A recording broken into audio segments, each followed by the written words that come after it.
Welcome back to Dude, We Can Build It.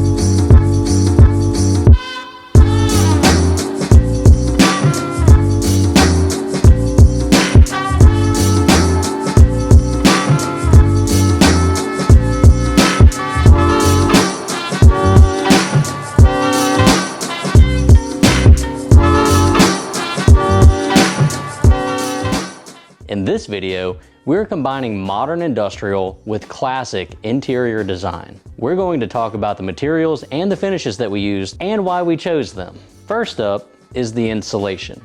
We're going to start with spray foam. For large spaces, I always recommend hiring a professional. They are experienced and they will leave a nice, uniform finish.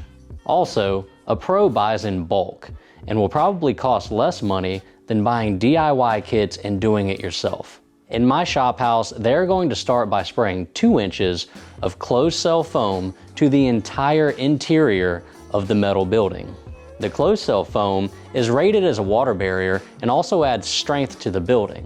You will notice after the foam has cured, the walls have almost no deflection when pushing on them. That's because the spray foam is very dense and very hard. Also, the foam will seal up any air leaks and prevent drafts from entering the house. 2 inches of closed cell foam will generally provide an insulation value of R13. Next, we'll add an additional 4 inches of open cell foam to the ceiling and all the way down to the top of the walls. Open cell foam is softer and absorbs noise inside the building. The combined insulation value of the ceiling is R26. Now I'm going to save some money by adding fiberglass bats to the walls. This will increase the total exterior wall insulation to R26 as well, which is twice as much as needed. This extra insulation will keep the house more comfortable and reduce utility bills. Notice, I staple the bats up so that they don't sag over time. If your insulation sags, it will reduce the R value of the wall. Once the foam has cured, I can go ahead and paint it. I chose black paint to give the main room a modern industrial look. Because the paint is black, it will naturally absorb light and make the room feel dark. The paint that I'm using is a high gloss interior latex. The high gloss gives the paint a reflective quality that will help to brighten the room. I was concerned that it would feel too dark and oppressive at first, but the high gloss really evened it out and makes the room feel bright and warm. Also, note that I did not need to frame and sheetrock a ceiling in this space. This saves us a lot of time and money and allows us to take advantage of the high ceilings. Having a high ceiling makes the space feel bigger than it actually is. Now, we're ready to hang the ceilings in the smaller rooms. I chose a rustic beadboard that has tongue and groove for easy installation. I was able to purchase this material at Home Depot and it already had primer on it. With the help of a few friends, we made quick work fastening the sheets to the ceiling. The most time-consuming part was taking measurements and cutting holes for the lights and AC vents.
Next, it's time to cover the walls.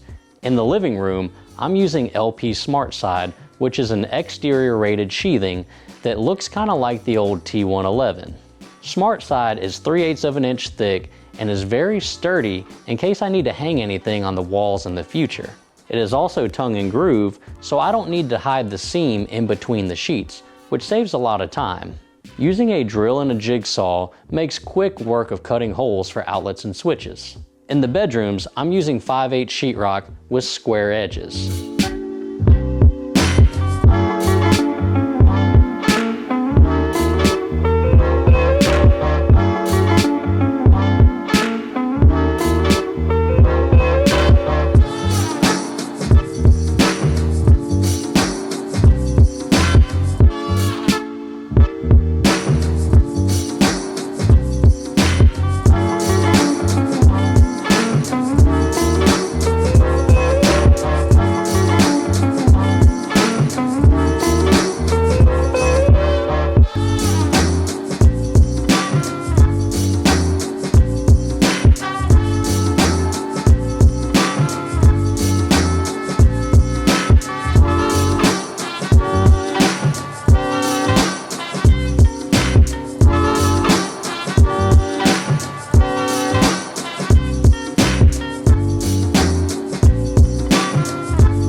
I'm going to apply trim strips over the joints to give these rooms a board and batten aesthetic.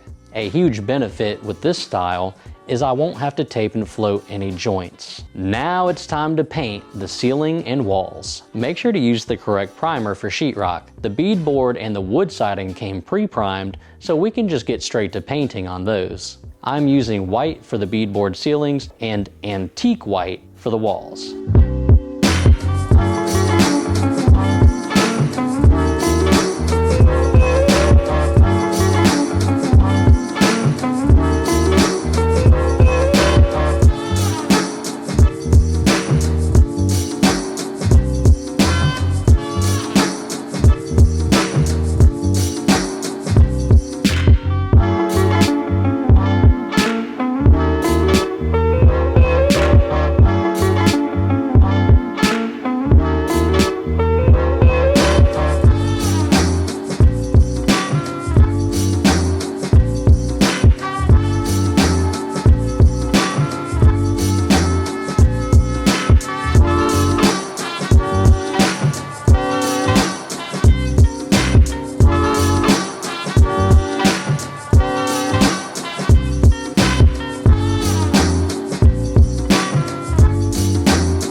Once the paint is dried, it is time to trim out the electrical. I'll install switches and outlets, as well as lights and fans.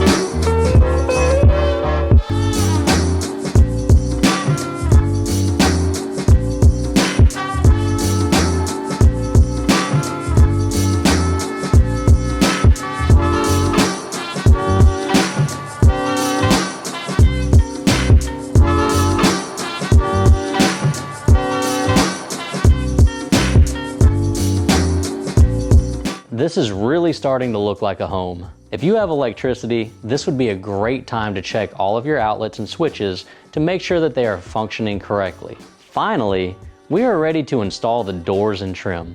The doors are super convenient because they have the trim pre-installed. They have split jambs, which means they come apart for easy installation. Simply split the door jamb and install the side that the door is mounted to. Once you have the door shimmed and secured, you can install the other half of the door jamb. I like to take my time with the doors to make sure that they are level and closed correctly. Then, I use 18 gauge trim nails to secure the trim.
Now it's time for the baseboards.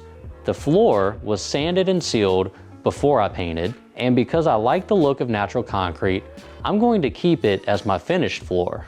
This means once I install the baseboard, I don't need shoe molding. To save time, I painted the baseboards outside before I installed them. Once they are nailed into place, I will come back and putty the holes and run a bead of caulk along the top. The crown molding is simply 1x4s that I stained to match the cabinets.